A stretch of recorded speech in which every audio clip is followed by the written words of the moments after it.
Yeah. All right. And we'll just jump right in then. This should follow kind of in the order of the letter in front of you. Well, first of all, thank you for your longtime commitment to economic development. I'm here as the chamber, but in reality, I'm here representing 4 of the divisions that the chamber manages: Greater Hutch, Market Hutch, Downtown Hutch, and Growth Inc. that are 4 separate budgetary divisions of the chamber. And we don't commingle the funds, although we're here making requests for all 4 of those entities. Your allocation gets divvied up across those. And so for full transparency, I have on this slide representing last year's funding request from the various agencies that support these economic development entities, as well as our private sector funding that we raised to go alongside it. So we're here asking for a total of $370,000, which is the same as the funding allocation last year. But the way that those are divvied up is a bit different because of just some of the projects that have been going on this last year. So the largest funding request, we'll just jump into 2024. We're asking the city to consider a funding request for Greater Hutch, which is the economic development arm, for $150,000, and we're going to get into the reasons for that additional funding. But we have added 2 staffing support positions across 2 divisions, and some of those shared duties. So parts of those funding allocations would come from that. Alongside that $150,000 request, we raised $320,000 from the private sector to help with this work. We've also requested $50,000 from Reno County and then $10,000 from City of South Hutch to make up the total funding for Greater Hutch. Market Hutch, we're asking for level funding of $100,000, and we're going to get into what that's been used for in the slide deck. Downtown Hutch, this last year, we requested $180,000. We actually received $150,000. Very appreciative of that. That was a budget stretch for the city. And the biggest piece of that at the time funds promotion and marketing, which is about $20,000 of that budget. We requested $60,000 to add a full-time staffing position. You all funded $30,000 of that last year. And then $100,000 of that funding last year was for the master plan process that's underway and should wrap up later this fall. So this coming year, we're asking for $100,000, which gets us to some additional funding for promotion and marketing, kind of implementation of the findings of the master plan, as well as to get us to full funding for full-time staffing for Downtown Hutch. And the reason for that, as a Kansas Main Street community, in order to comply with being truly named a Main Street Kansas community, is that we do have to have full-time staffing. To this point, we had been satisfying that requirement through in-kind staffing provided from other parts of chamber staff. But as they kind of really want to get the Kansas Main Street communities to the standard of national Main Street standards, we really do need full-time funding there. And then Growth Inc. is our land development holding company. We, in the last year, have acquired some additional land for development. We're requesting $20,000 from City of Hutch. We requested $20,000 from Reno County and $10,000 from South Hutch. And that is helping with planning and infrastructure design and some master planning for hopefully what will be a new industrial area for our community that will benefit all of Hutchinson and Reno County. To get us there, we also have been doing a lot of grant writing this last year. And so the largest piece of that, we were successful in obtaining a $2 million base grant that will help us with some of that master planning and infrastructure work. And we couldn't do that alone. So we appreciate that you're at the table helping us work on the infrastructure piece. We also, because of our 501c6 status, are able to apply for other kinds of grants.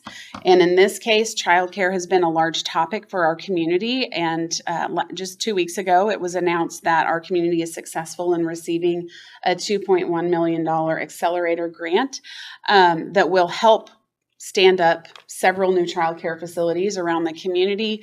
We agreed to be the grant facilitator for those funds. And so that also is flowing through Growth Inc., although the staffing and grant administration will come from support within the chamber staff and Greater Hutch. So, you can keep talking. Oh, yeah. I just need to change that. Okay, sure. Oh, sorry. Okay. No, it's okay.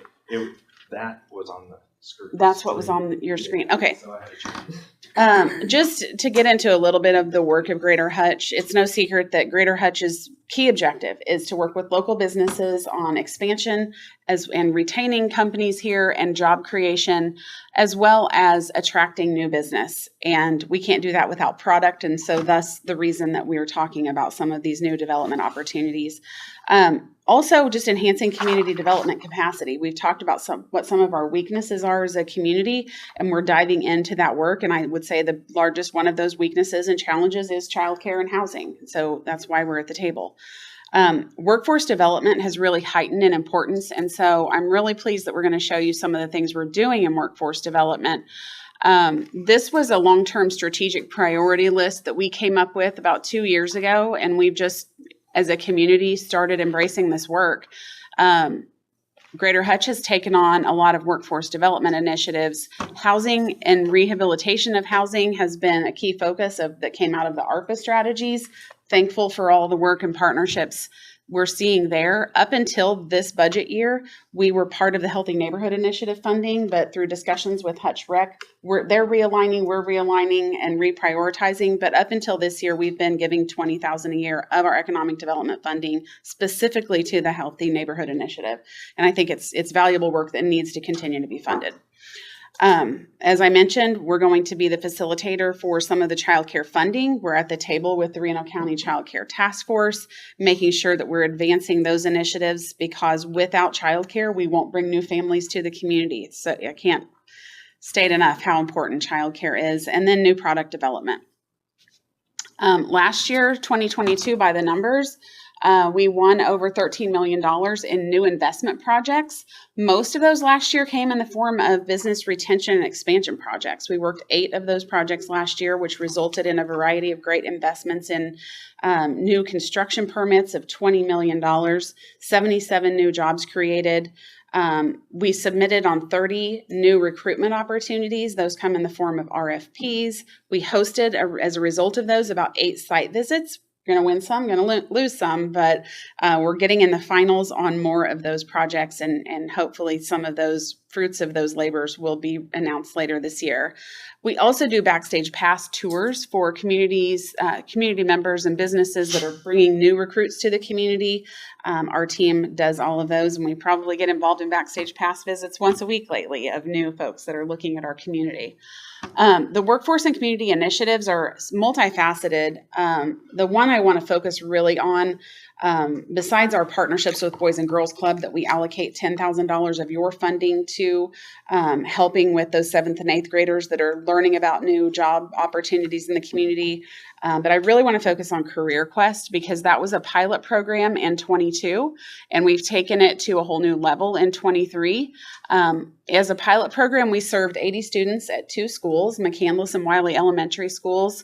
We got all 80 of those students out to learn about careers in our community. And I would say this is our best retention opportunity to make sure that young people here know that there are jobs for them after they finish their education.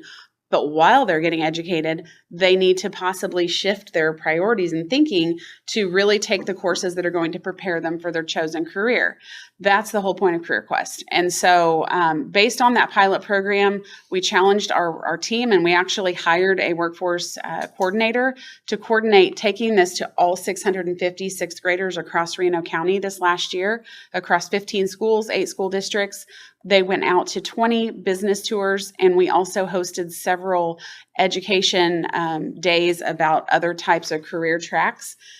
This is the list of companies that participated in on-site business tours. Collins Bus was a big supporter, and you can see a variety of over 20 companies that the kids visited. They spent a day at HCTEA and HCC. They did a public service day where they, thankfully for your team and the county team, they learned a lot about careers in public service and what it means to work for a city and what it means to make our community run. We also had a healthcare day at Hutch Regional. And then lastly, an agribusiness day, and that one was held at Haven. At the end of this, we culminated with making sure that the kids reflected on their experience. And so that we had a writing contest and awarded a couple of prizes to those that won the writing contest. And you can see those kiddos here. All in all, the teachers, the kids, the parents that were involved in this, and the businesses were all given accolades to what a difference this made in those children's lives. we think fast forward to 6 years from now when they're graduating high school that they're more prepared, but will consider staying here in Hutchinson and Reno County as a result of it.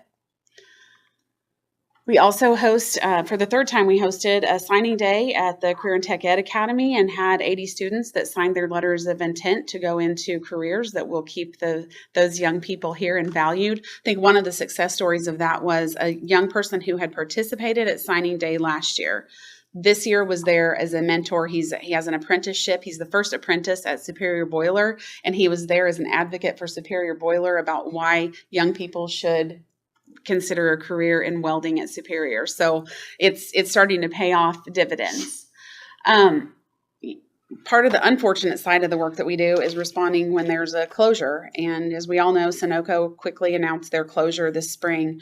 Our economic development team went to work making sure that we responded not only to the business side of that opportunity, but also helping those people who lost their jobs. We put together a job seeker resource guide, not just for this opportunity, but also the layoffs at the hospital.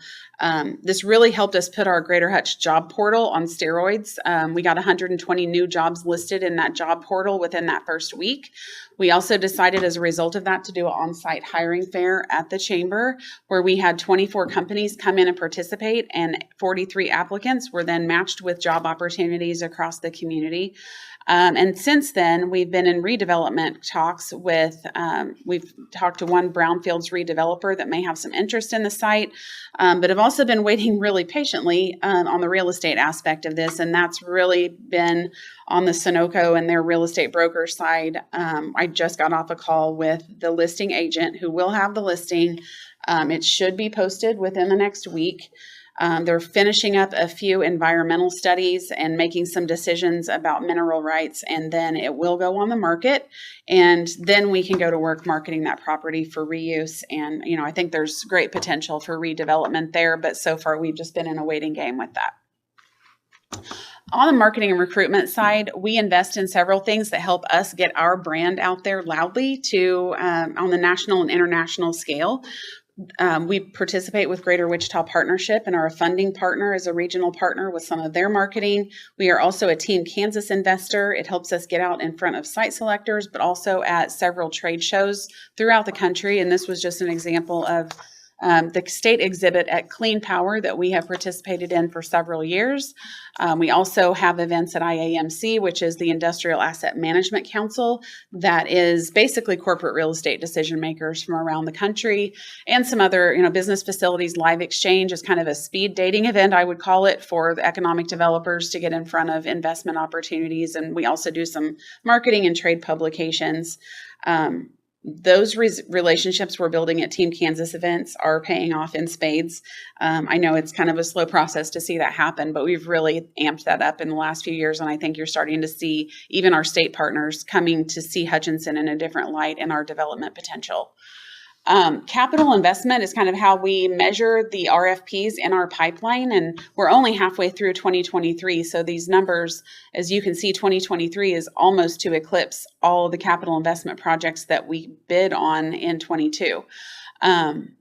Some of the largest investments that we've ever seen truly in the RFPs that are crossing our table, some of them approaching in the $1 billion investment range. And so those 30 RFPs that we responded to last year, I think, are going to pale in comparison to what this year's going to result in. The reason we do that is obviously to get companies to locate on land. And the best developable land here in Hutchinson is your Kansas Enterprise Industrial Park. We market it every day. We have 2 projects that are in what I would call final consideration for almost the balance of the park. That land, the 65 acres on the south of the Keep development. And Project Harvest is the most active of those. Helianthus has kind of been put on hold while they're doing some fundraising for their project. But Harvest has been back for several site visits. The most recent was last Monday. Your team, city infrastructure team, I have to give a lot of credit to Brian Clinton for really diving into some deep questions about our availability to serve that project with not just water, but some unique wastewater discharge discharge issues that this company will be addressing. And I think that they are down to final selection stage between two communities. So I think our shot at this is really good. $160 million potential CapEx, and now we're hearing that could be the potential of $200 million and about 200 jobs that pay a very nice annual salary. So they are aiming to make a site decision within the next couple of months and hope to be in construction by fourth quarter.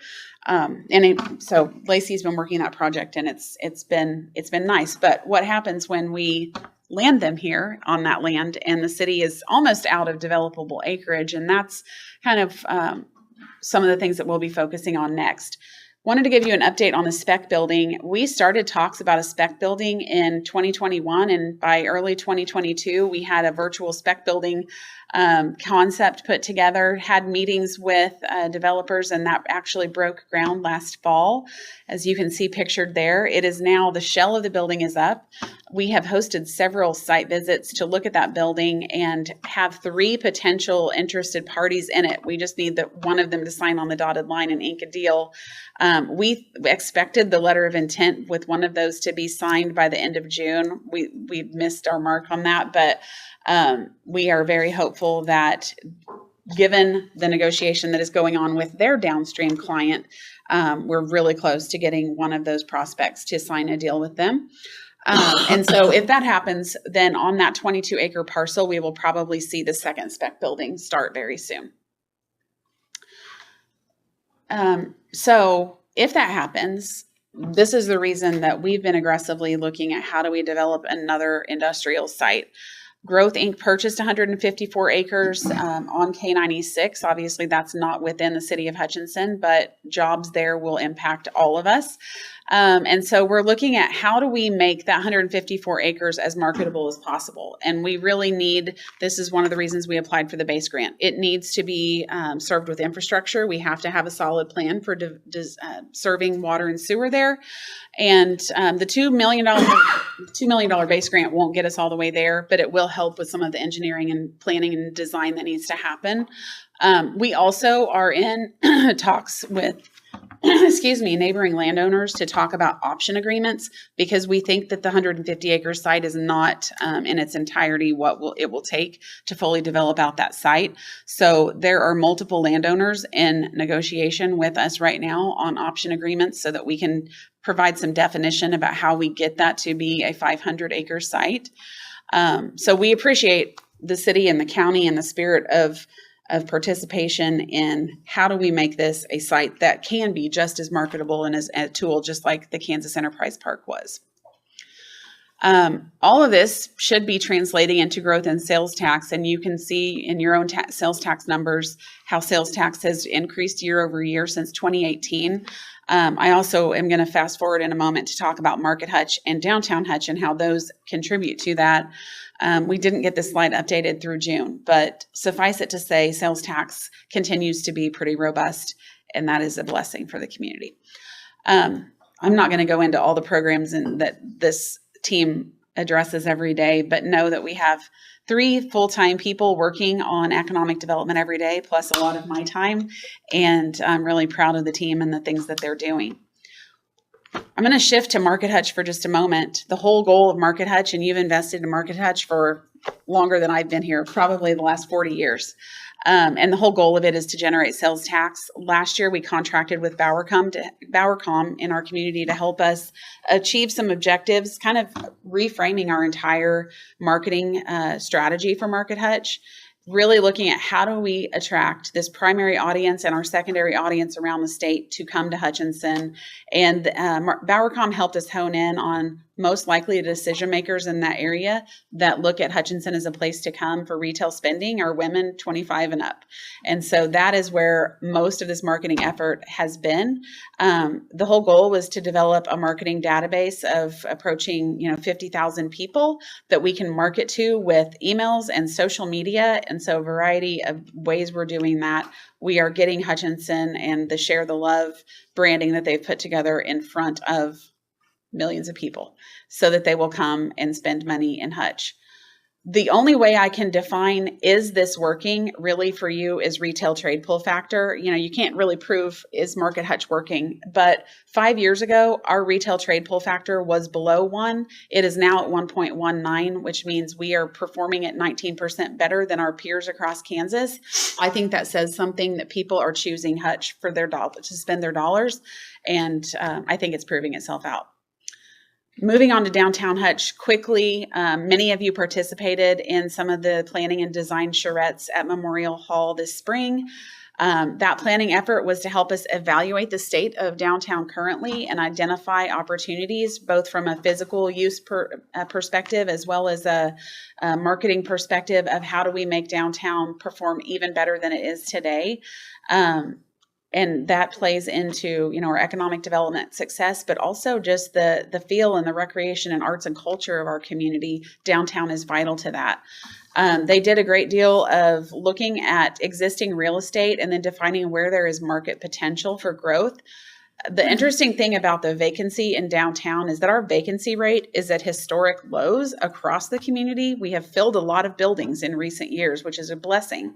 But now we need to take the existing built environment and figure out a way to do it even better. And so the dark gray boxes are where they defined there is vacancy with potential. There aren't a lot of dark gray boxes there. That is a blessing, but it also means there aren't a lot of buildings that and places that you would tear down to redevelop. And so it gives a unique landscape for them to work with. But we should be hearing more outcomes of this plan later this fall. All of this is, we had an economist come in as part of this process to look at our existing state of affairs and where they see us going. And the good news is that they think conservatively, Hutchinson is going to continue to add a couple thousand people over the next 10 to 20 years. And if that happens, we need to make sure we're ready with housing. And so we're also looking at downtown as an opportunity for new housing development. Our team helped participate in applications for the MIH funding and kind of supported 2 different MIH grant opportunities. The most recent of those was for the redevelopment of the landmark, and we're keeping our fingers crossed that that happens. But there's not a lot of vacancy in downtown, even though you hear people say, what about all these vacant buildings? The reality is most of these buildings are full right now. And so what do we do to make them an even better attraction? Downtown houses over 500,000 square feet of retail space and 300,000 square feet of office space. It's a significant footprint of our city, and we just appreciate you guys helping fund half of that downtown study. This retail market trend is one of the places we got some of the trade pull data about vacancy rates, but also how we're performing better than the state as a principal shopping destination. So kudos, we're doing well. We just want to keep making it even better. Some apartment market trends. I'm not going to go too deep into housing, but suffice it to say, we're going to look at how we redevelop more apartments in downtown and bring more people downtown in that way. The last thing is really Growth Inc. And like I said, we were successful in getting a $2 million base grant. If I had had my wish, we would have had a $10 million base grant to get us all the way to this development. But we couldn't do the work of Growth Inc. and any of these other divisions without you. It needs to be a partnership. It is a partnership. We appreciate all of these partners, the private sector as well as the public sector partners that are making this stuff happen.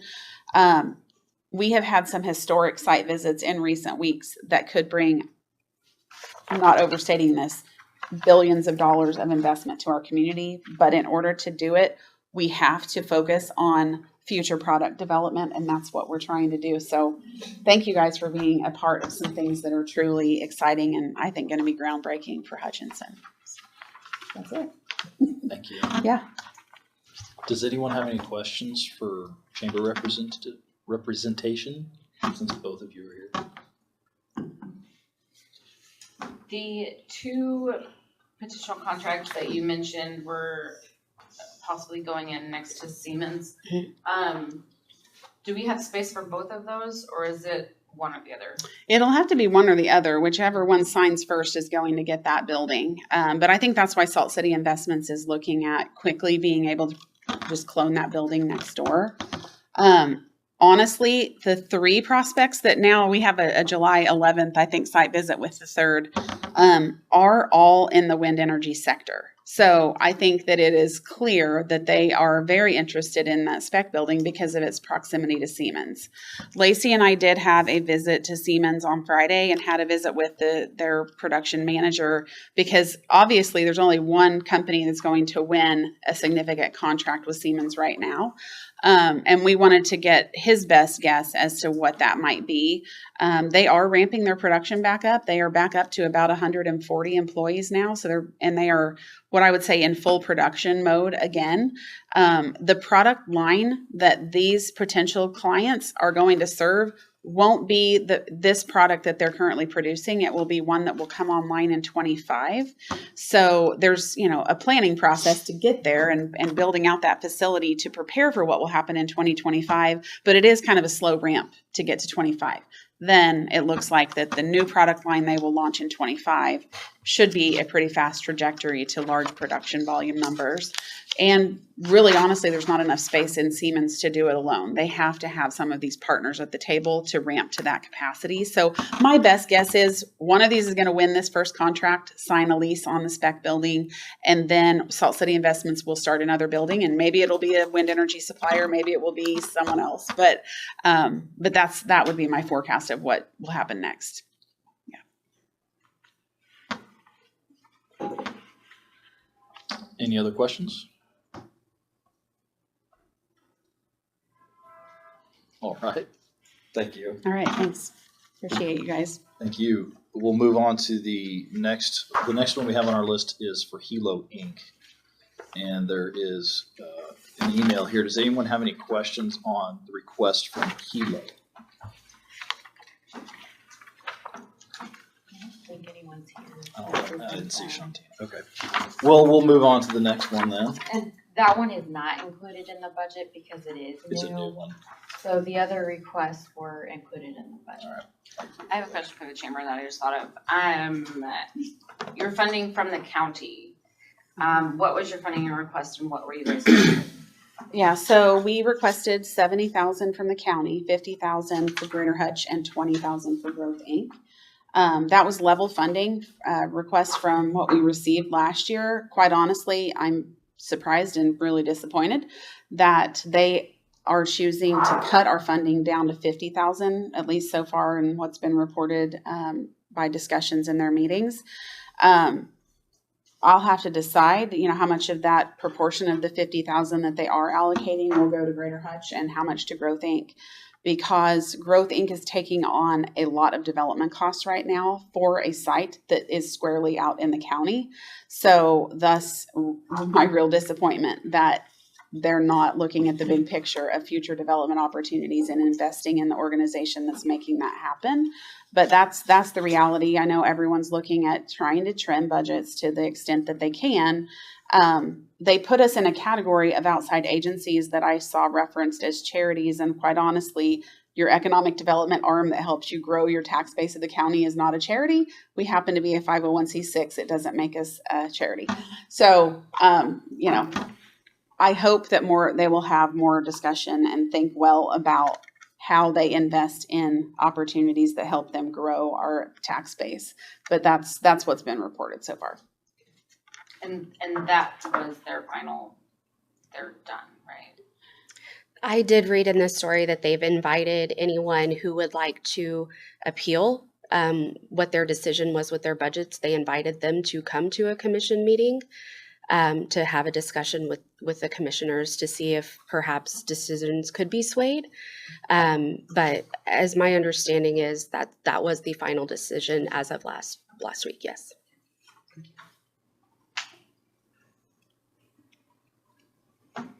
Sorry, now I'm done with my questions. You're good. Well, I didn't know if it brought up any more questions for anyone else. If not, we'll move on to Hutch Rec. You're on. Can we still go out? Yeah, how about you want to just switch seats? Okay.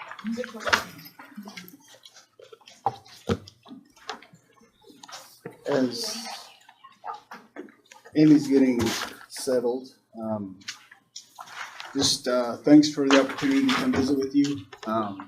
We have 3 routine request as far as past funding, so there is nothing new in regards to the request that are here. So we'll walk you through that. I do, in addition to Amy Conkling, our Or assistant they director, downloaded it before. Denise Gilliland, our new neighborhood development manager, is here as well, so they will be participating in the discussion. Yeah, just take one out. It doesn't matter? Yeah. Okay. Take the mouse one out. Sounds good. I recommend just copy pasting. Okay, so boy, I'm a Mac person, It's so all my good. apologies. I also. Okay, okay. I'll have you do it. It's gonna be PDF version, so that one right above it. Yeah, thank you. I can just- Angela, you sent me an email for Hilo. When was that one sent? I bet. It was in the. I bet you didn't copy it. Oh, okay. I probably didn't wrong out. It's In just- this one? June 3rd. Okay. So the chamber letter should be there and then. Yep. Yep, it's that Maybe one. that one. Oh, Thank you. okay, let's just do it.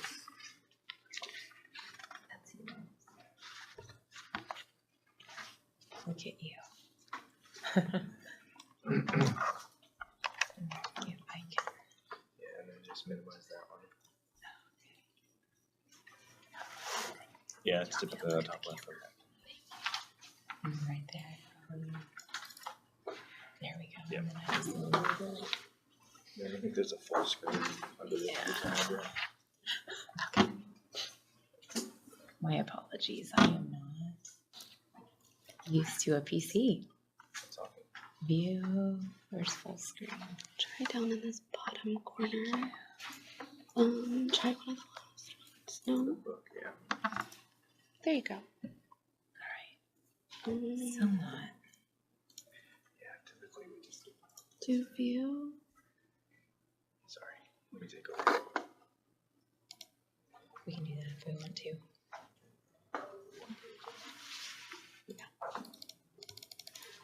Okay. And then, yeah, just use the mouse wheel. and Okay. Kinda do that. All right. Thank you. Okay, Gotta love I technology. think we got it well enough that we'll make it work. So first up is gonna be neighborhood development.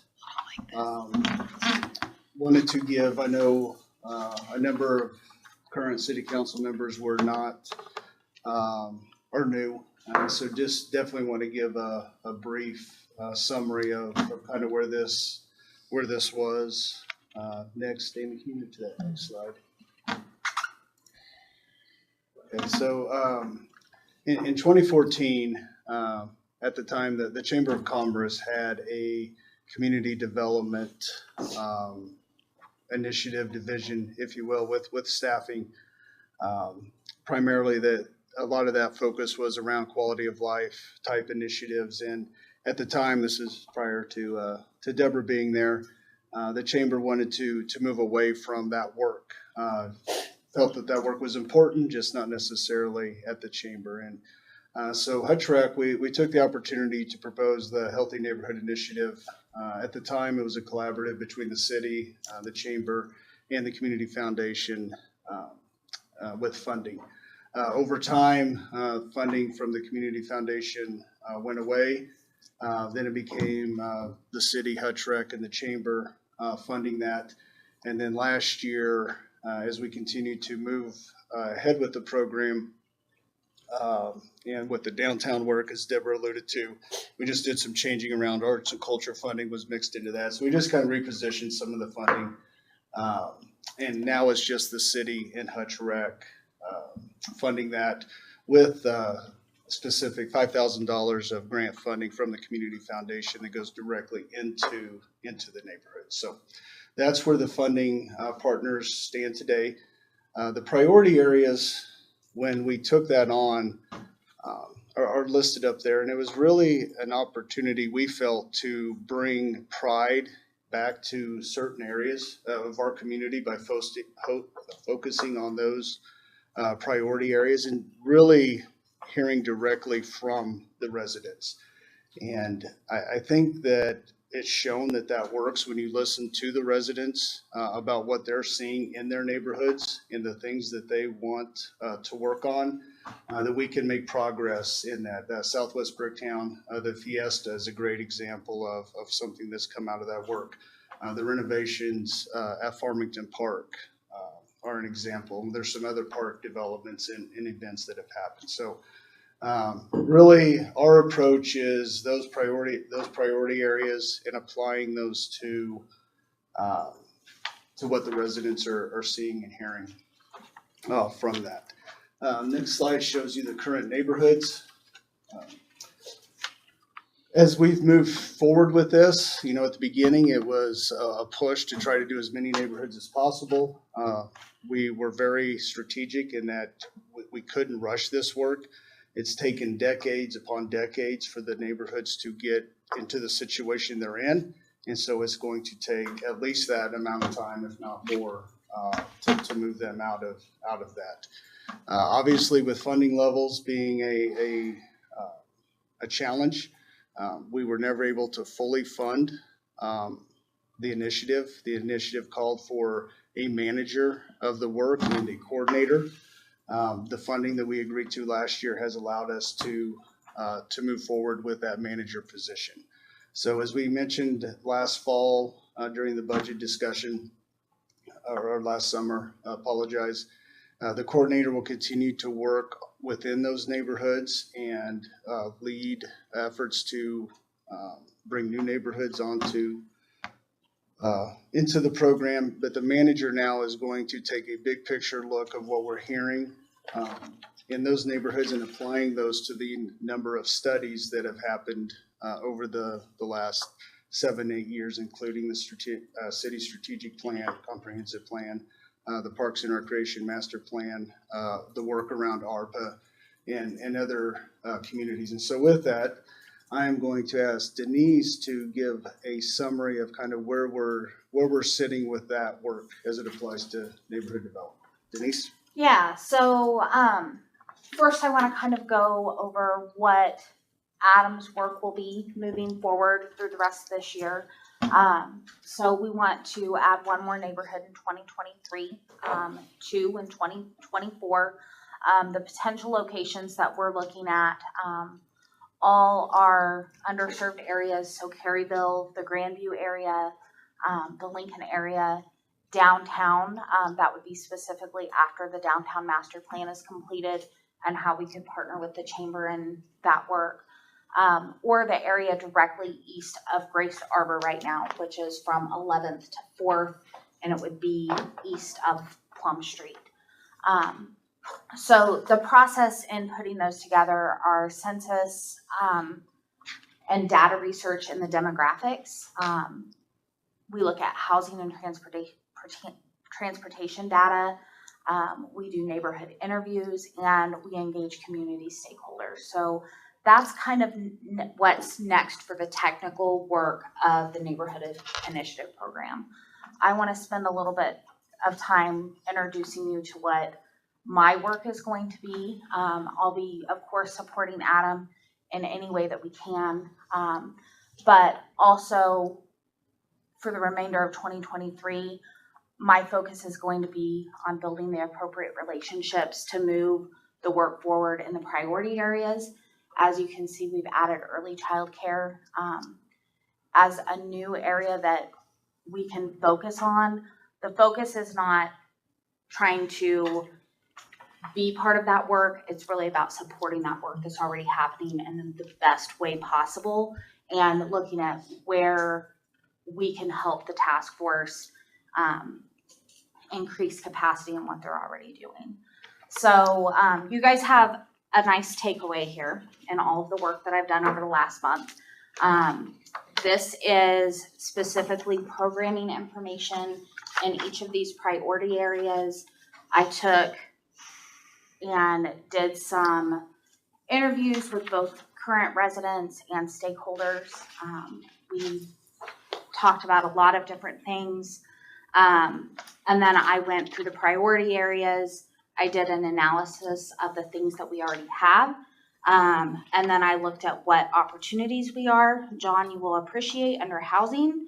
One of the things I talked about is that program that you were discussing during city council and how we can work with the city to make that more well-known. But there's also just the bare bones of some program development. So read this document. It's a little bit lengthy and I apologize for that, but it is bullet pointed. And then please reach out to me with any questions that you might have. I also included for you guys a timeline of sorts and what my timeline is to move this work forward. So you'll see some of that relationship building throughout the remainder of this year and then digging deep into the work at the start of next year. Thank you, Denise. So wrapping up neighborhood development, just want to again thank you all for the partnership.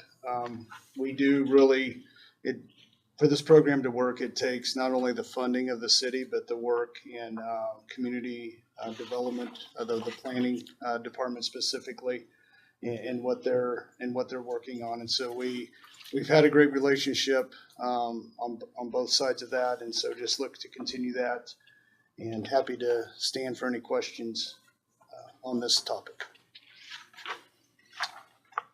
Tony is standing for questions. Does anyone have any questions for him on this?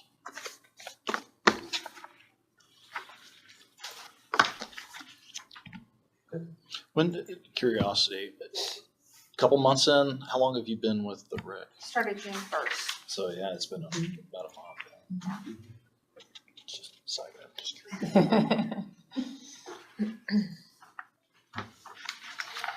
Okay, so next up is sports facilities that will definitely go into a turf conversation. One of the things I'd like to maybe as a reminder, the facilities, specifically Fun Valley that we'll talk about today and Hobart, but also the senior center and the nature center, those are city-owned facilities, and the Rec Commission for decades, 75 years in some cases, we've operated those, and I think it's important to remember that when we come with ideas on improvements, that's improving a city facility and improving a city facility for the benefit of our residents. Sometimes I think we get into this too much Hutch Rec versus the city type mentality. But at the end of the day, we're an operator for your facilities, and we're boots on the ground, so to speak, as far as hearing from residents and participants in these programs. And so just keep that in mind as we go through this.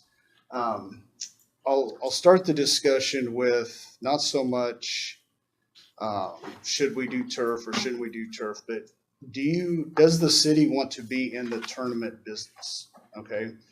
To me, that's really the question as we move forward with this. Our specific budget ask this year was a subsidy of, I believe, $25,000 is what I put in there. We have not had that subsidy for the last handful of years because tournaments have performed in a way that we haven't needed that subsidy. But as we discussed at the end of 2022, we are seeing a significant decline in the number of teams coming, and the data just from the sanctioning bodies that sanction these tournaments and the teams that come, turf is an issue. There's so many turf facilities around us, and so we need to talk about what it means to be in the tournament business. I will point out that to me, there's one reason the cities do tournaments, and that's local economic impact. It's the economic impact of bringing these teams into your community, and that benefits our residents and our small business owners. We provided you some examples. We just took 3 different size tournaments from this year.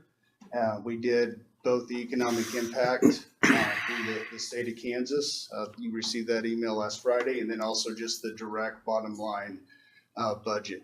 So happy to answer any questions around that as well. but really just today's more to start an open discussion of, does the city want to be in the tournament business? And if the answer is yes, we can move forward. If the answer is no, then we can move forward in that way. And that will look a lot different as far as the facilities we maintain and use and so forth. So general discussion. All right, so in regards to a business aspect on this, how many competitors do we have that are already in the turf field market?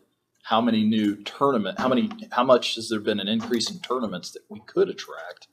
What I'm saying, what's the demand? What's the growth strategy? And is it something, are we just throwing money at something that is not going to be as much of a payback because we're competing against more potential competitors Right. in a market that's not growing as fast? Right. So, and if I missed some of that. I just spitballed. No, you're good. You're good. I want to make sure. So in regards to turf, as we have examples up there, all the other cities are doing turf. There are very few that don't have turf fields around us. Pratt, from small to large. So obviously the Wichita complexes are investing in turf at a high level. Pratt has turf. Great Bend has turf. And so, John, to your point, yeah, everybody is in turf. We just this past weekend, we did hold a 57-team tournament. Prior to, as the graph shows, a few years ago, those were commonplace. So I think our ability to attract teams is still there, even though we're not attracting them as often. Later this year, we're expecting to have hopefully another 50-team tournament here in a couple of weeks as well. And so we think the pull is there. We hear from the sanctioning bodies that sanction these tournaments that they want to come to Hutch. People enjoy coming to Hutch. That they also, with the money they're putting in to play in these tournaments, they want to know they're going to get to play. And when you don't have turf, you run the risk of losing the entire tournament. And the 34-team tournament I gave you in the examples, that is a tournament we lost. So we lost it the day before we were supposed to start due to a rain event. And so we had 34 teams signed up, ready to go. Umpires are in town, everything's ready, and we could not host that tournament because of a rain event. And that was one where if it was turf, we could have played. The rain event didn't last very long, but it dumped enough water that it just made the fields not payable. And you can see the economic impact that was lost on that tournament, and also what it did to the bottom line of our joint operation. Is almost a $15,000 to $18,000 swing. Versus profit versus expenses. So if we turf the fields, who are we going to be taking tournaments from, and what is our differentiating factor? Great. So hopefully we're taking a lot of teams from a lot of other surrounding communities. And that's the competitive aspect of that. Fun Valley, the complex itself, while in a not ideal location. For what that facility is, it does have some amenities that make us more marketable than other facilities. One of those is the 2-story concession complex. You do not see that anywhere regionally. That is one of the comments we get a lot, is how much the teams enjoy having that space. There's some shade on that upper deck. There's 2 different concession areas, and then a third concession area when you include 5 and 6. So we have a complex that presents well. 7 fields in one location, like the Pratt facility, they're limited to the number of teams because they have 4 fields. Same thing with Great Bend. So we do have, we can host larger tournaments than some of our surrounding complexes. And so I think that would be attractive to teams, or we know that that's attractive to teams. Teams want to come to tournaments that they're going to play new competition and not those same teams that they're going to see over and over. So there's those types of things that if we enhance that, we could be successful as well. I have a question. So does Fun Valley, does it get used other than, I mean, I know that HCC and Hutch High. But outside of that, does it get used by local Yeah, great. leagues and stuff? I just mean, I'm No. old and I'm out of that deal, so. Actually, you must have peeked at our slideshow here, because Okay. that's the next one up. We'll move on to, move on to that. I was just, So over the last 10-ish years, Hutch Rec has really emphasized on growing not only the tournaments that you see, but also our leagues. We started a competitive league, and then of course we have a recreation league. What you see up here is the 2023 numbers. And the reason we wanted to show this is look at how many outside communities are coming in just for the leagues. So our competitive league and our recreation league are pulling teams from these surrounding towns. And while we don't have specific economic impact sheets like we do for the tournaments, there is a valid assumption that when those individuals are coming to town, they're stopping to eat, they're probably stopping at Dillon's, those types of things. And so, Mr. Stewart, the Fun Valley's full April through June with these things. And it's not just Fun Valley. We utilize a lot of the local fields as well to do that. So the trends are July and August, there's not a lot of activity out there. Parents have, obviously the customer dictates how this all works. And what we're seeing is that more and more parents, whether it's a recreation or competitive league or a tournament, they're kind of wanting to be done by the 4th of July. You know, we have some here in the next couple of weeks.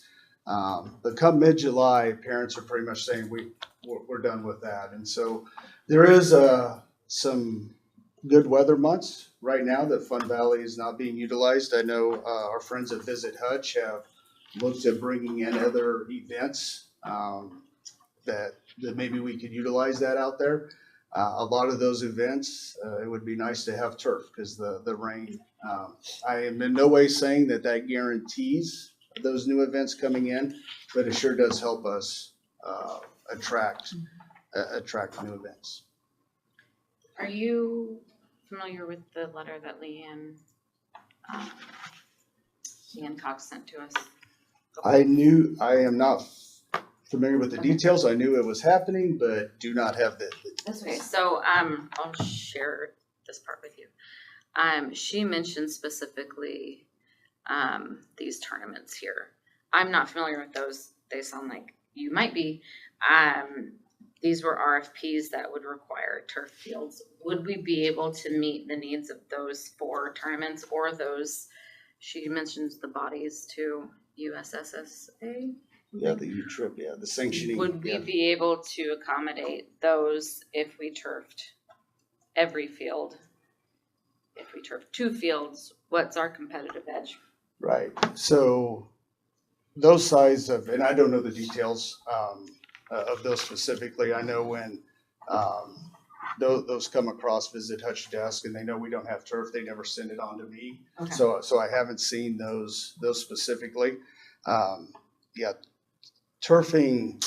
only turfing 2 fields of Fun Valley does not accomplish what the city would want in economic development. So if we like this last weekend, if we have 57 teams out there, we had to use McQueen Fields for part of that tournament, just even with the 7 that we have at Fun Valley. If we lost 5 or more fields and only had 2, we'd have to call the whole tournament. It's really not going to really put one division on there and make that work. So my assumption is, and I trust if you put that in this memo, that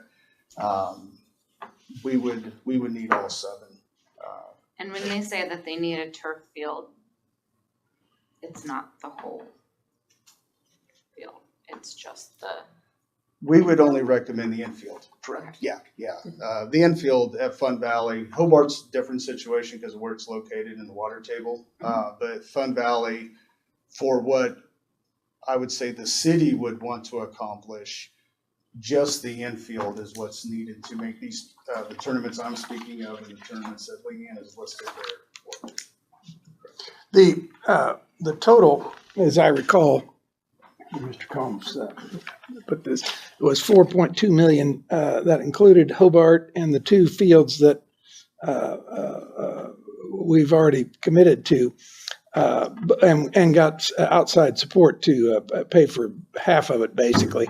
Right. And I can't remember, what was that? Was that 2 million for those? And we were paying $1 million and they're paying the other $1 million, isn't that what it was? Roughly. Roughly. You're in that. So there's another 2 million is in essence what is involved here to turf the infields on the 5 other fields at Fun Valley.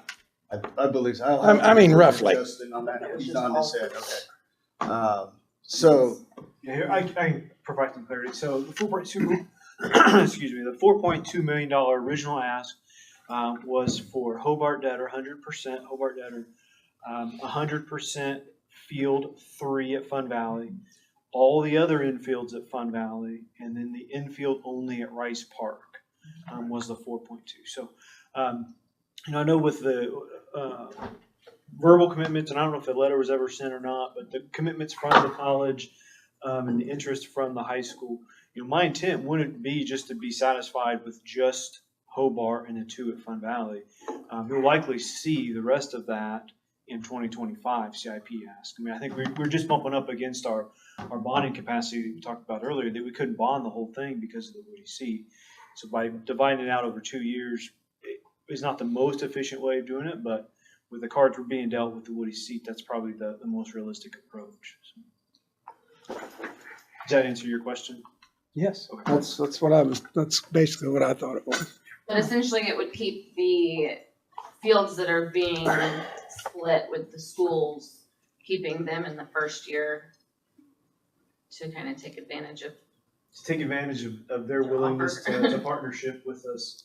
And there would still be some benefit from predominantly the league standpoint, not necessarily the tournament standpoint, but in that first year. There are still a lot of games held on field 2 and 3 at Fun Valley in that first year. So then the hope would be the following year we'd get everything turfed, where we could bring those 60 team, 50 team tournaments on a more regular basis. Okay, I'm an old coach. I've been here a long time. She would know that. I coached 30-some years in Hunts Rec, and this used to be, in fact, I put the lights up there when I was an apprentice at Beach Electric. This used to be the king of tournaments in Hutchinson, Kansas. Everybody wanted to come to Hutchinson to play ball here. We are the Fun Valley. The people will come back. I hear it all the time, all over the place. Primarily because I'm an old coach. I've been coaching since the 70s. So we need to bring Hutchinson back in that aspect. Like I said, if it was up to me, I say we turf them.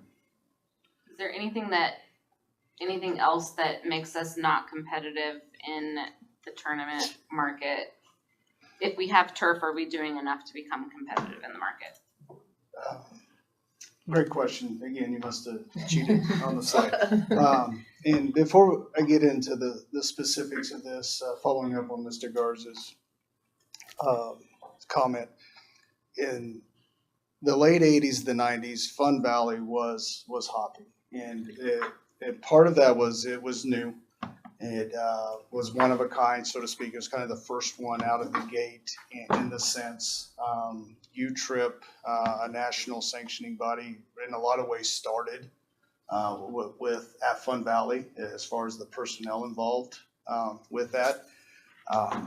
And so it did. It has a great reputation. There's a lot of history there. A lot of the dads that are coaching now remember playing there, right? Those kinds of things.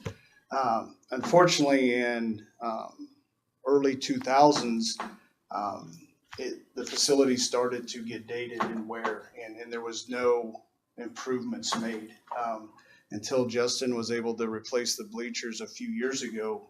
You had the original bleachers. Like, there is a lot of things that are out there that are just original. And if you're wanting to be competitive with these other communities to bring in that economic development dollar, you're going to have to start addressing some maintenance that hasn't happened. I know I hear a lot, but we've invested $1.3 million in Fun Valley over the last handful of years. That includes an upgrade's the wrong word. We did some work on the parking lot. We replaced a roof on top of the concession stand. We replaced the bleachers. We renovated the restrooms. Those are all great things and they needed to be done. The bleacher project specifically more of just a liability than really an improvement. But all of those things done just got us kind of back to where everybody else is. Like, people expect the restrooms to be nice, right? Like that isn't moving the needle when you're competing. They expect the bleachers to be safe. They expect the roof not to leak, right? And so those, while very appreciative of the investment, they really weren't things that are moving the needle on attracting teams, if that's a fair way to say it. So what we have up here is this, and this is again from Hutchinson as the operator. If you're wanting to be in the tournament business, we need to have all 7 fields of Fun Valley plus the 3 fields at Rice Park. I could lose if we just couldn't make the smaller field at Rice Park happen. That would be okay. But I would argue that turfing those 2 larger fields there is needed for the age divisions that we're seeing and the size of fields. To get those age divisions to happen, we have to play at Rice Park because the fields at Fun Valley are not big enough. If that makes sense. Happy to answer questions on that. Your concession stands need to be renovated. When you look at our financials, we do really well with our concession operations. If those were updated and made more efficient, not only from the employees working inside there, but also just how the public comes in. To that, utilizing the upper deck. Again, that's one of our pluses that people really enjoy about Fun Valley. And then 5 and 6 needs a complete redo as well. Again, thankful for the overlay and the work that Justin did on the parking lot. But if you were out there this weekend with 57 teams, there still needs to be some markings and directional signage and better maintenance of the overflow parking. So when we have those big tournaments, we're not upsetting the people walking in the door. They're going to be upset enough at our umpires. But when they're having to navigate the parking lot and all that goes with that, it's just part of that experience that needs to happen. And I'm not saying tear out the parking lot and redo it. I'm just talking about markings, directional signage, those kinds of things. The bathrooms at 5 and 6 need to be renovated. Lighting at Field 7. One of the reasons we had to use McQueen this weekend was because we did not have lights on Field 7, so that day is shortened with that field. Our scoreboards, we just need new ones. They don't work half the time. The technology's old. It's just old. That's not a lack of maintenance or anything like that. They're just old scoreboards. And then, again, we have so much space at Fun Valley.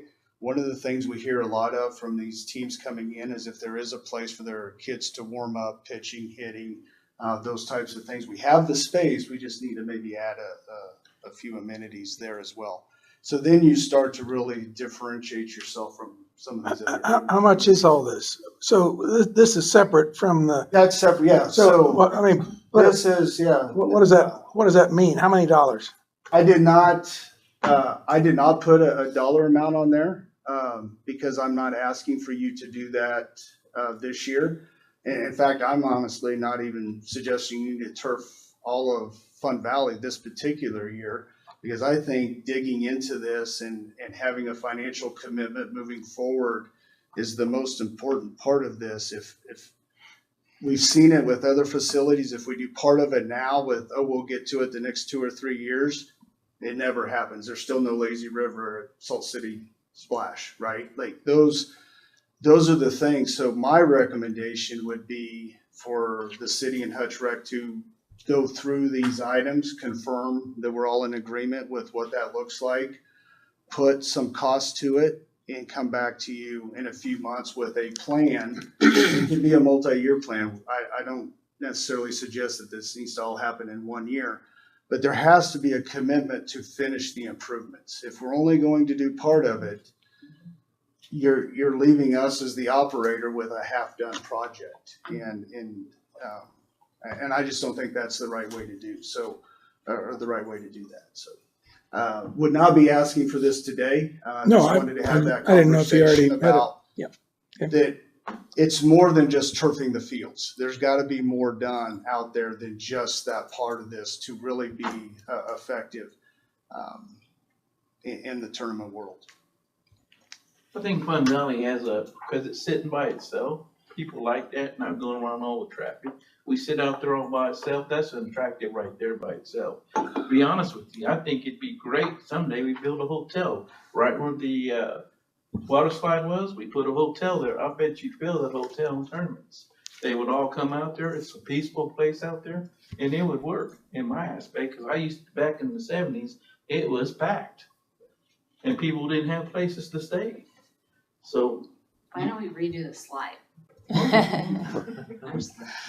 I have some comments. I think we need to decide if we want to be in the tournament business. We're obviously way behind. There's a whole bunch of new facilities around. Will we ever get enough tournaments back to make our investment worthwhile? Yes. It's quite simple. You will. So there's one thing that you mentioned the other day in a conversation, which is the state of play policy at a lot of these bigger places. So my kids, thank God, are not this age because this sounds insanely expensive. But when you go to Kansas City for a soccer tournament or a t-ball tournament, I guess it's not t-ball, it's Baseball or something. Sorry, for a baseball tournament, you're required to stay in one of their hotels, and they set the rate essentially for the teams that are coming. And we don't have that type of policy. And I think that makes us a little bit more appealing to the families, that they can then lobby their coaches to say, let's do a tournament in Hutch because A, it's new turf. B, you don't have to stay in a $200 a night hotel. And then it seems like a lot of the benefit is people who are driving and maybe not staying the night every single team, but driving in each day. Seems like there's a lot of those. I will say that because we were doing some research for the Chalk the Town event, we were looking at what we had for hotels because we didn't know what we were expecting for that event. And in talking to some of the hotels, I know the Chamber, that there were a lot of that were at capacity because of the tournament. Yeah. And we've done that in the past where when we were doing several of these 50 to 80 team tournaments, just even 3 to 4 years ago, we would partner with all of the hotels for special rates and then share that with the teams. So there was hotel capacity taken this weekend for the tournament. I do believe that Fun Valley, the reason they were successful, that's why the other towns are doing it. Valley made a lot of money, they were successful at it, let's get a piece of it. But I do think we already have the facility built. My concern is we get a piece of it, but that piece isn't enough to pay for all of this stuff. That is my concern. I want great things for our city, but our city population-wise is not growing like Goddard and like these other Kansas City. When they're building, you build it, they will come, and they do come. I have an employee that works for me that goes to those very tournaments where they got to book the room for 2 nights. I think the reputation of Fun Valley, it will come back. I think it will. Great, that's fair. Greg brings up a good point. And honestly, what you're asking is going to be very hard to measure. Because, I know, and that's the tough thing. That's the tough thing. And so from an organizational standpoint, whether it's the city or Hutch Rec, organizationally, we'll be fine. We'll be able to adapt to the number of tournaments.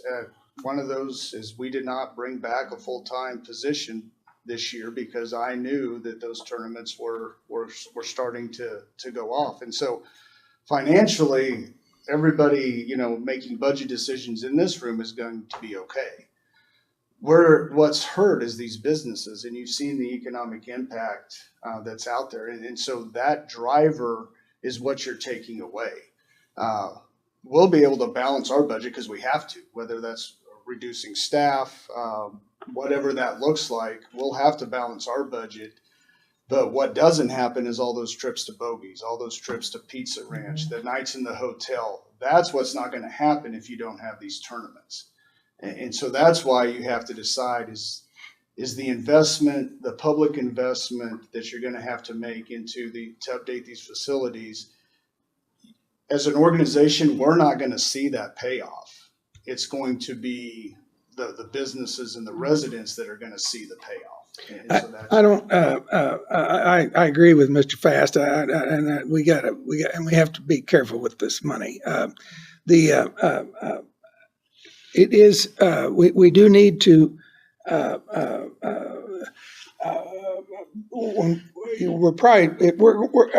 I'm speaking from other sports that I do have a lot of knowledge about. We're going to attract mainly from within 60 to 90, 100 miles here. They're not going to come from Kansas City, most likely, to play here. They got plenty of other places up there to play. But we have a circle here of in this 100 miles maybe, but it is bringing people here, and they when to come for whether that's the Fun Valley baseball tournaments or golf events or the downtown whatever, and the Cosmosphere and et cetera, et cetera. It does make people have a positive impact or a negative impact about Hutchinson, and that it is a great place to come. It's a great place to go. It might even be a great place to move to. You know what I mean? They got it happening there. And you go to towns that's occurring, and you think that, and you go to towns where it isn't, and you think, man, this thing's, it's off the rails. This isn't going well here. And there is that. We got to stay within our budget. Absolutely. We got to figure out how much money we've got and don't have. We need to know that. And, we got all kinds of, you know all about this. I'm new at this, but we got stuff coming in that we're adding to the pile, and we got stuff going off, so we got to figure out how much we've actually got. And that has everything to do with it. I mean, we may not have any money for this for now, and maybe we will in 2 or 3 years, and maybe we won't. We may have plenty. I don't know. I'm certainly not advocating spending money we don't have or don't have the ability to repay and access. Are we knocking on the door of having a discussion in regards to developing a sports complex with a star bond type situation? Well, I mean, there's other funding ways of getting something done that will attract people to our town. Are we getting to that point where we need to start looking at strategically how we could fund a sports complex that would differentiate us like it used to be? Mm-hmm. I think you're on the right way going. I think a bond issue to fix up Fun Valley, not to build a new one. I do think that Hudson's attractive because I remember back in the day when I was 20 years old, that they used to have brochures showing the Stratican, showing the space place. Think all that together is what brought people here. While they were in tournament, they went to the Cosmosphere. Well, they were at the tournament, they went to the underground mines. We have a lot here. It's not just the sports. They want to go to other places here.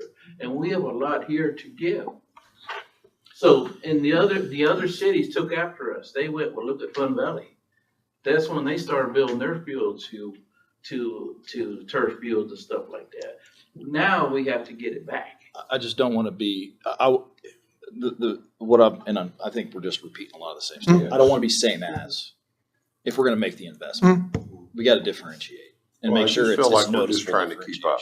And I'm not going to criticize previous council, and I find myself doing it sometimes. We cheapen something to get by, and we're always just getting by. And Garza, you're exactly right. People come here because of the Cosmosphere, because there's some things to do here. The zoo, several things. Even the attractive of Wichita being 60 miles away. Because when I was in those tournaments, people used to ask me as a coach, where's there a place to go? Where can we go dancing? I said, you're 60 miles away to go to your club, but you come home back to a safe environment where you go back to your hotel. We don't have sirens blaring every 20 minutes here. It's a great town, but you have to get it back to where it was. And all the other facilities out there, your Pratts and all them, they just copied us because we had something going on. If you wanna make something different out there, in my point of view, you wanna build a hotel, build it out there where it's nice and quiet. And get a bond issue where we do that. I know we're building one right now inside the town, but whether we like it or not, we don't have enough space for the junior college, even though we build a new place right now. In my mind, you think you should build something out there. They like the quietness out there. Can you imagine sitting there on top of a hotel room looking down at Fun Valley? It's beautiful. I used to know because I went on those 90-foot towers to replace the bulbs.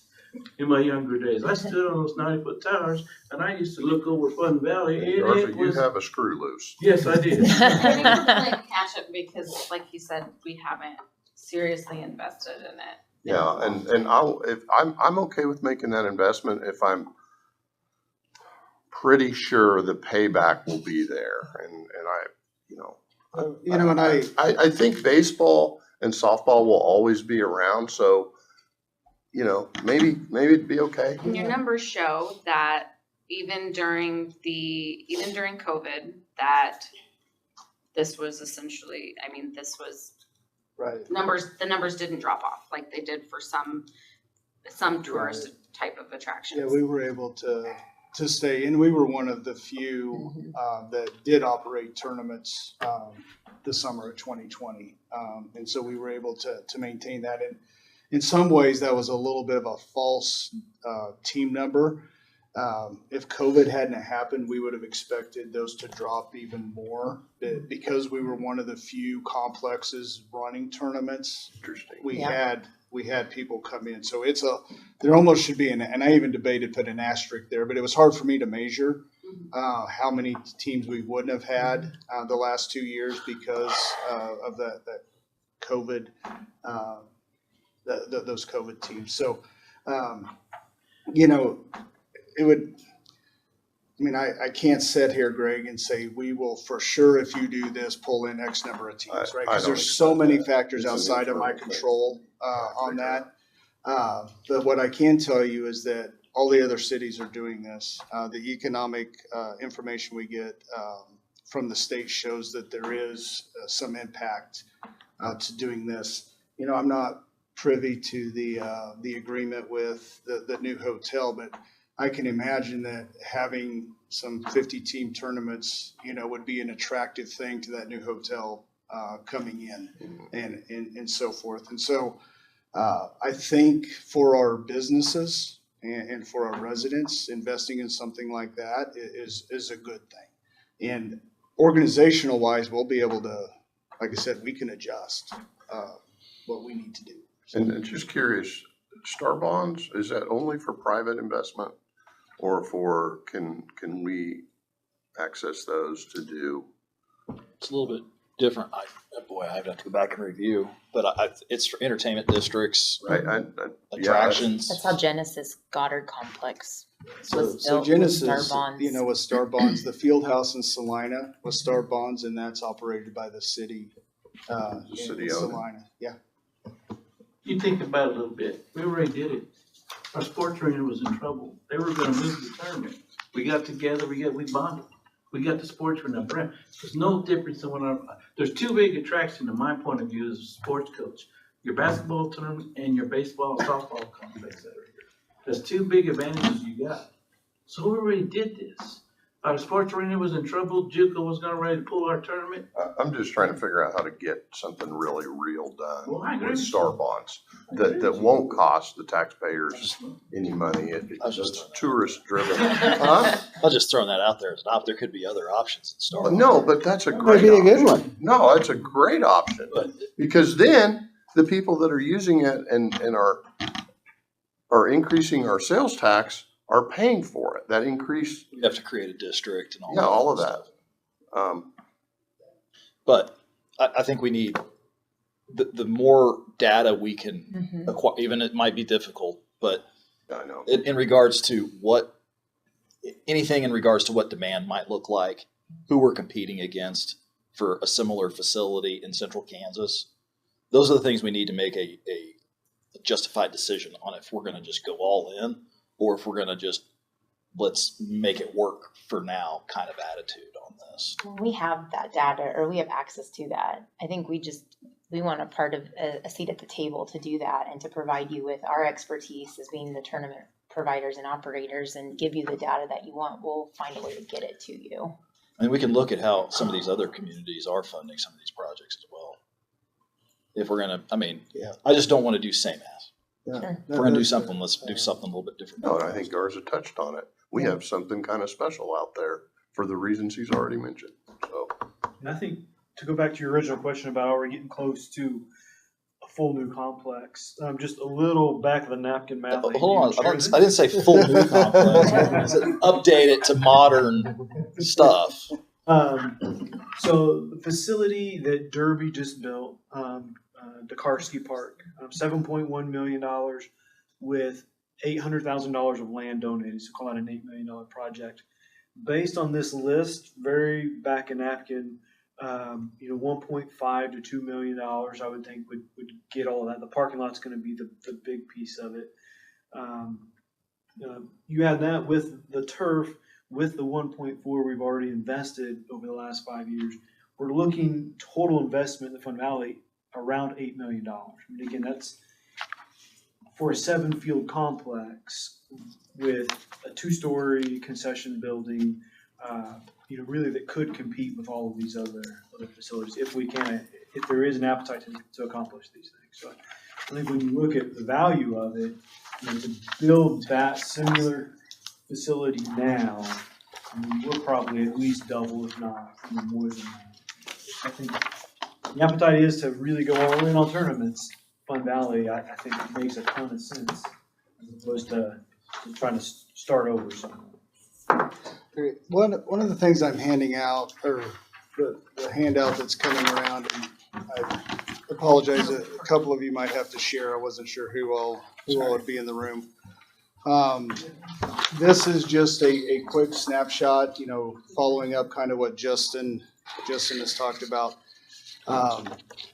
And I apologize, I couldn't go any further than 2012 because when I was doing this over the weekend on the city website, I think we stop at 2017 budgets. Anyway, I didn't have information past 2012. I think it's important to see what that subsidy looked like. When I say that things in the early to mid 2000s were not going well, those up to 2014 shows that this community was subsidizing that operation $450,000 a year. What operation? Fun Valley. Fun Valley. Fun Valley. Fun Valley. And you were, with that investment, there was an average when we took it over, we looked the last 5 years, there was an average of 10 tournaments and 100 teams that were coming to Fun Valley from 2024 to 2014. So there was not a lot of it was kind of it was just bad on both sides. The city budget wasn't performing well and the economic impact wasn't there either. And that was really what spurred at the time for Hutch Rec to take a new look at Fun Valley operations. Somehow, Deborah, you always take money away from me. But at one point, Visit Hutch was I didn't come here till 2017. It wasn't your fault. Okay. Never was asked for this. Part of that bed tax, there was an agreement in place that a portion of the bed tax from the Visit Hutch collector, the city collects on behalf of Visit Hutch, however that works, would be sent to the city for Fun Valley operations specifically. And the reason the numbers are sporadic is because it depends on how well that bed tax year did when it was reported out. And so that's why those numbers were all over the place. But there was an agreement put in place when Hutch Rec assumed operation that the bed tax would be phased out, and you can see what that looks like there. But you can see that the subsidy, even without the turf, has gone down, right? You can see those numbers there that we're performing much better on the city's half, if you will. A lot of that is with working with Justin. We took away a lot of overtime prior to Hutch Rec. Operating that, Justin's crews would have to stay the weekend and do a lot of the duties that now we just wrap into tournament operations. And so you can see, you can just, with the numbers are just there, that we're down in 2020, just over $200,000 subsidy for that operation. And then I included the investments that were there as well. So just wanted to point that out, that operation wise, I think we can make a go of this. We just need some capital to improve the facilities. So one of the things I want to make sure the council keeps in mind is the fact that I agree with everything they're saying about we have to have a larger discussion about what's the future, what do we see the future, how do we get there.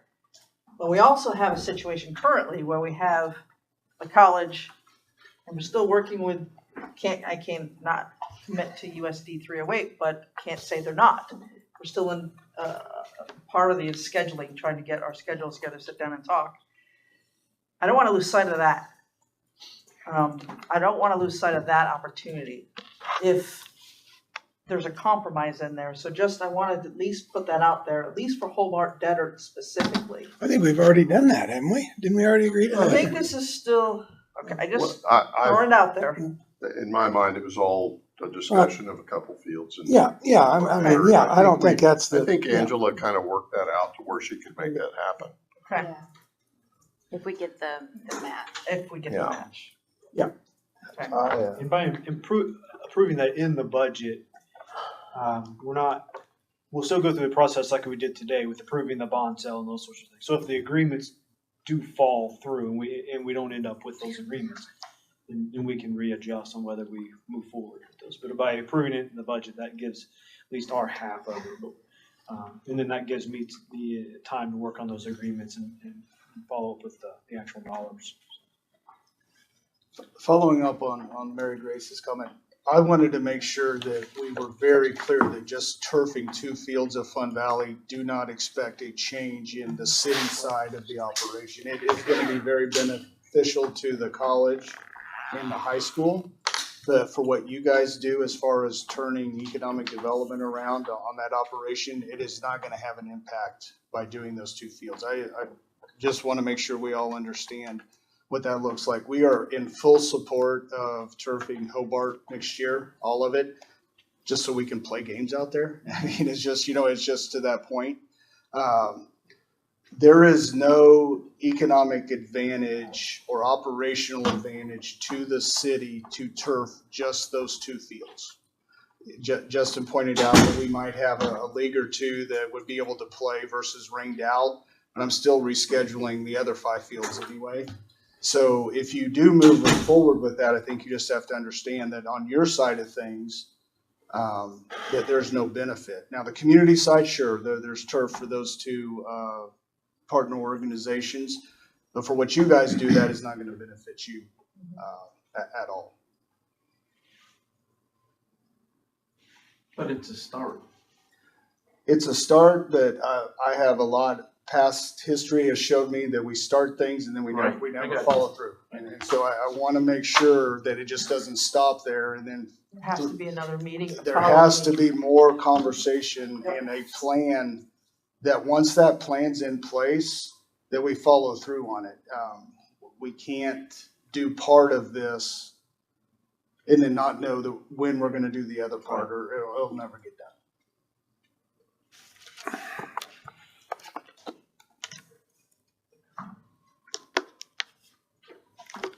So with that said, all I was really asking for today was $25,000. The $25,000 is my estimate of the negative operational subsidy that we'll need from you guys for 2024. We're expecting right about that same this year, 20-ish thousand. And again, just the 5 years previous to that, we were performing really well. And then the other item of note is there, again, it's routine, the Salt City Splash subsidy. That is right in line with what we've submitted in the past. We're expecting that as long as that facility is functioning as is, that should continue the same as well. And those are already built into Justin's budgets. I have a question for you that's involved on you. I know you're gonna answer.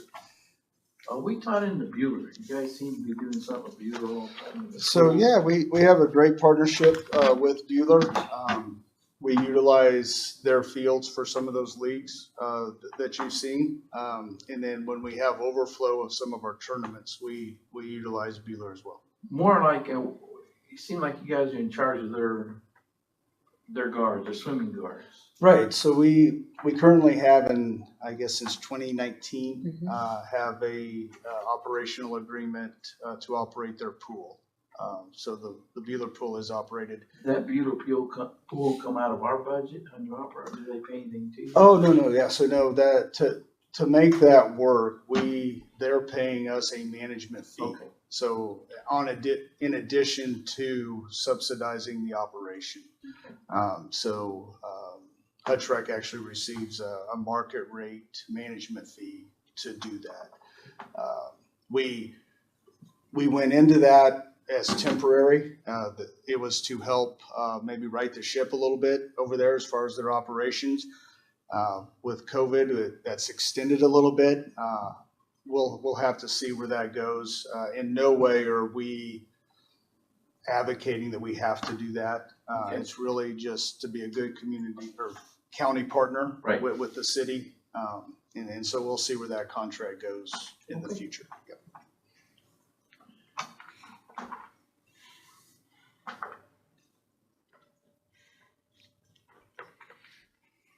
Our mayor abandoned us? Are there any other questions for Tim?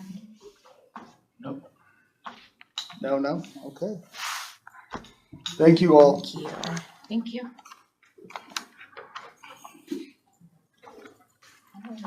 Jackson. Which leaves me. Jackson. You Sat want through all of this. Yeah, you still have a quorum. I just want to make sure you still have a quorum. Yeah, I don't have a quorum. I know, but I don't think any of you guys. Did John leave for good or No, it doesn't look like it. It looks like all of his stuff's still. Mind taking like a 5-minute? My preference would be to go really fast Okay. and not take a bunch of your time and then let you all be done with this Okay, portion cool. of your meeting. And then I presume you'll have some sort of follow-up conversation about amounts and things like that to settle on with Angela.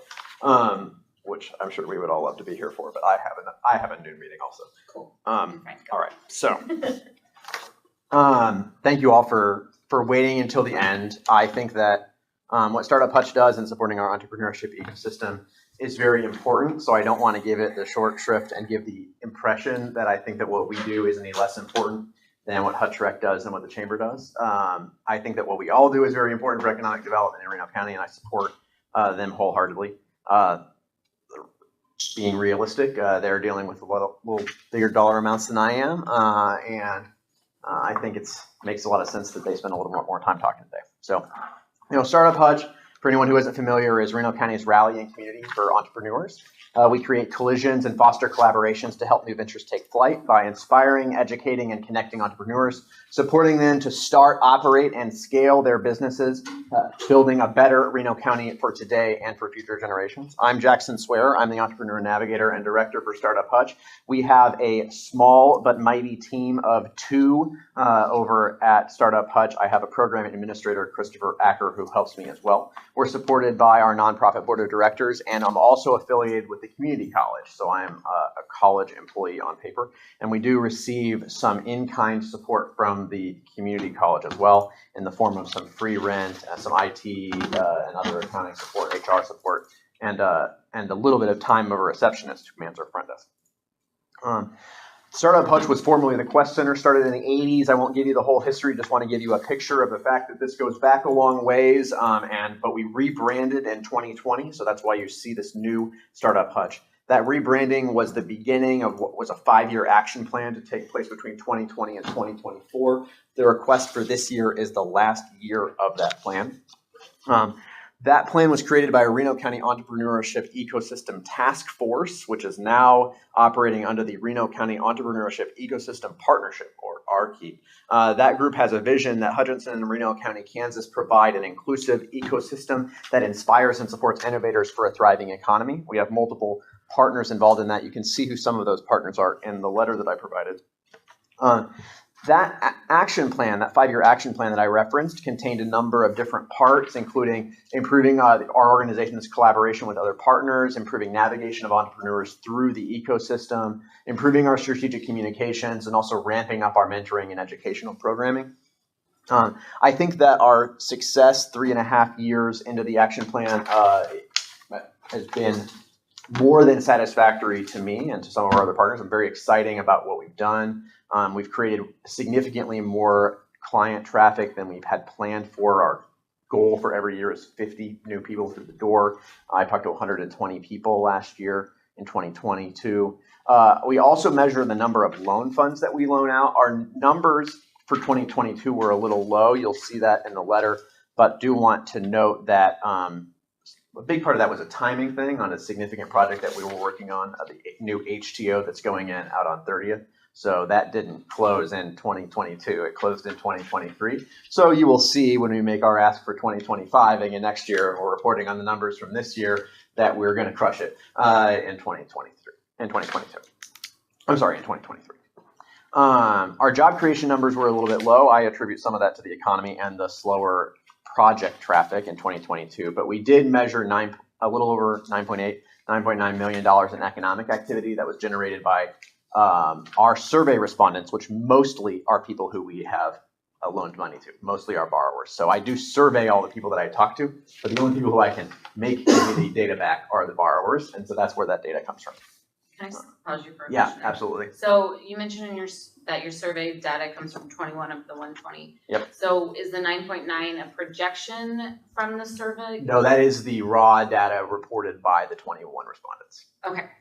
Now, I should clarify that it would not be reasonable to multiply that number by 6 and to conclude the total amount of economic activity. The people that we have loaned money to are more likely to be active in business than average of the 120 total people that we talked to. In other words, many of the people that I talk to don't actually end up in business. Gotcha. So just to continue on with a little bit of our success, we've had with more programming than we've ever had before, and some new collaborations that we haven't had before, including with the Human Relations Officer here in the city of Hutchinson. Very appreciative of Dave Sotelo and his work. He's partnered with us in the past on an entrepreneur business basics training that we're considering bringing back again in the fall. And he's also working with us to promote some Spanish language workshops that we're doing right now in partnership with the Wichita Small Business Development Center. They have a mentor or a facilitator over there named Frank Corriego, who's fluent in Spanish and does a lot of other workshops. He's actually done some workshops in English here in Reno County, and we're bringing him in to do some workshops in Spanish. Really excited about that. I think that we've been successful in helping to change the narrative about Reno County. I think that there was a story being told about our community with the Target closure around 2018 and 2019, that things were on the decline. And I think that we are contributing to reversing that narrative. I think this is, in some ways, it's a fight. It's a fight about how we're going to characterize this community. But I see this as a community that has great opportunity for growth, and where we have a long-standing history of starting and growing our own businesses here locally that grow into national chain companies that everybody knows about. You know, we think about Dillon's here, but Kroger is a nationwide chain. Many other businesses, Kuhn Krause, Superior Boiler. I should stop listing them because I'm going to offend the people that I'm leaving out.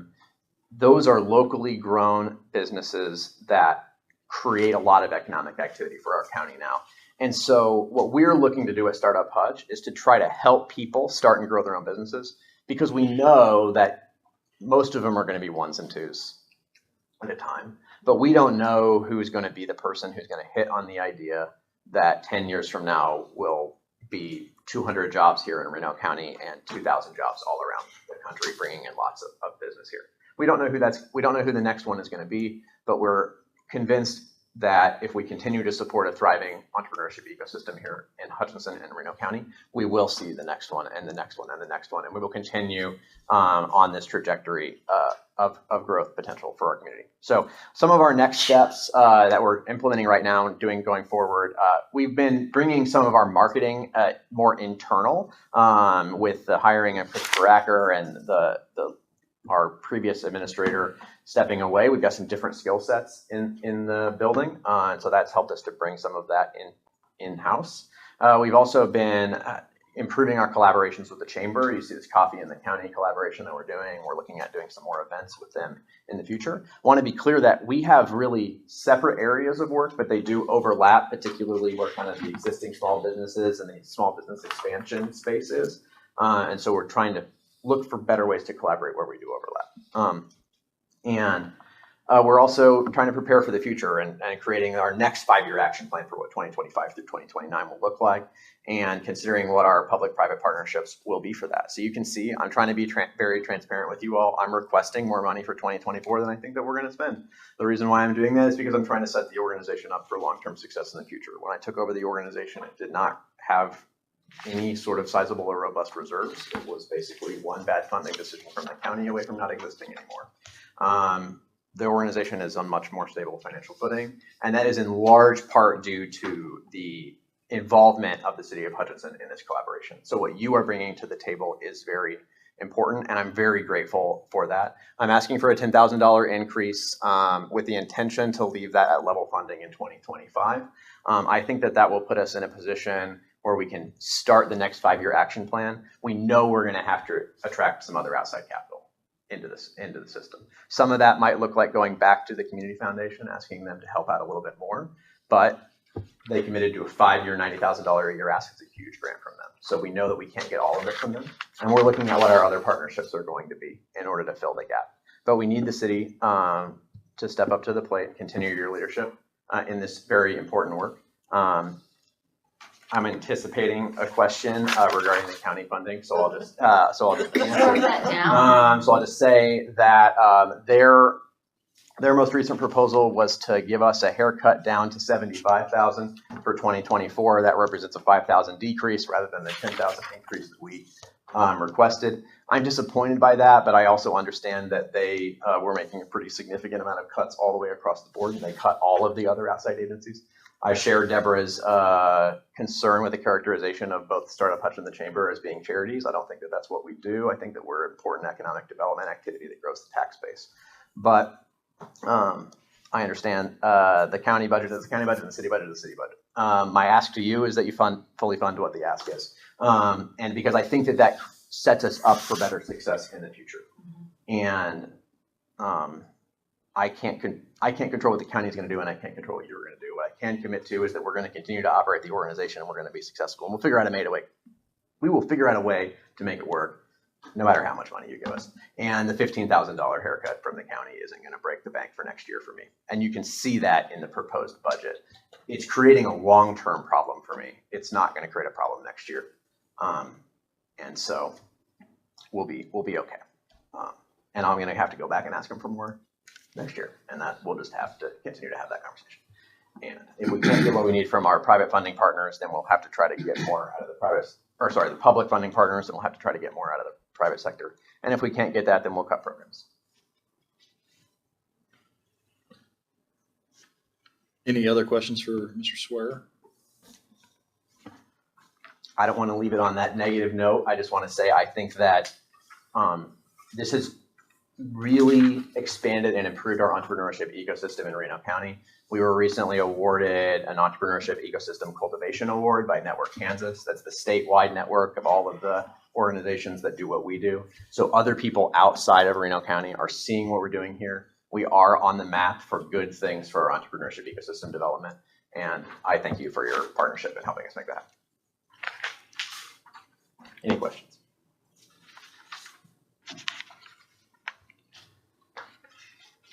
I basically grew up at the Quest Center, so. I should say that, our former director, Dave Ducart, just retired last December. So anybody who's familiar with him, he's not around anymore. That is a loss for our organization. And he is very happily retired. Jackson, I always appreciate your attitude. You said the same thing last year. We'll make it work. We'll. That's our commitment.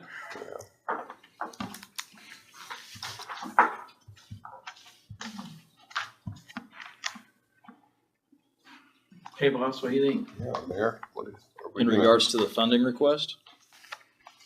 No, in general. Are we gonna sit on this information for a bit and come back, or are we gonna make decisions now? Guidance, please. I have one entity for the council to consider. We need, Tom Sanders and I need to get in front of council to talk about the union negotiations, because that will could potentially have a financial impact. Also, we need to have that piece of the puzzle to get that in front of you as well. We need to have that. We'd like to do it as soon as you all can get together. I mean, because we're continuing to negotiate with them, and we have to show you proposals that they have presented, and we need to have some dialogue with that. How soon? Yeah, I'd love to have it, I assumed we might have that today, but it love to have it this week. Actually, that was asked, but I was expecting the day to be long. Yeah. Yeah, and I don't want you fresh. Right, fair enough. What's the council what's everyone's individual schedules look like over the next week, either afternoon or evenings? This work week, Oh, the next 7 days, between now and say, let's say next Okay. Tuesday. I think next week's a lot easier than trying to cram one more thing into a very short work week this week. Okay. Thank you. Thank you. Thank you. Yeah, I think I'm free to go. Yes. Thank you, guys. What's next Tuesday look like for everyone? Wide open. Interviews for police? That would be important too. Yes. Yeah. But we have times in between, because we do have a community panel, FOP panel. You need to be fresh too. Yes, yes. It's How about, important. how about Monday or Wednesday? Monday and Tuesday are both interview days. Wednesday, Thursday? Wednesday, Thursday, we can make it work.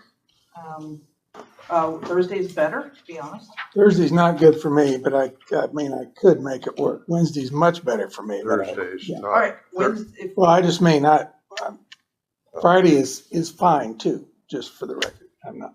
Fridays. I'm actually available every day except Thursday, but I can be available Thursday. About Friday morning. Next Friday morning? Yeah. If it's in the morning, that'd be great.